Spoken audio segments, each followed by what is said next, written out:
প্রিয় দর্শক, ইউটিউবে কিন্তু অনেকে নতুন কাজ করতে আসে কিন্তু কপিরাইট সম্পর্কে না জানার কারণে তাদের ভিডিওতে কিন্তু কপিরাইট স্ট্রাইক চলে আসে বা কপিরাইট ক্লেম চলে আসে। তো আজকে ভিডিওতে আমি কথা বলবো কপিরাইট ক্লেম সম্পর্কে। কপিরাইট ক্লেম হলো আপনি যখন অন্যের ভিডিও ব্যবহার করবেন, কখনো কখনো ব্যবহার করতে হয়।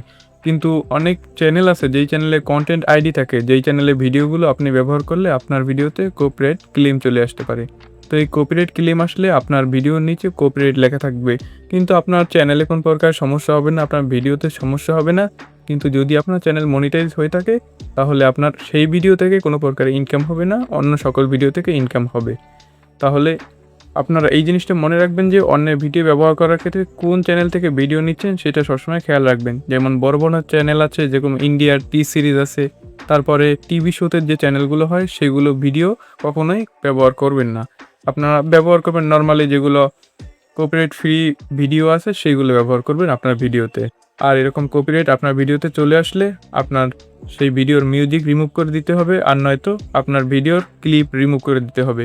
যেটা আপনারা কখনোই চাইবেন না যে কষ্ট করে ভিডিও বানিয়ে সেই ক্লিপগুলো আপনারা রিমুভ করে দেন বা মিউজিক রিমুভ করে দেন।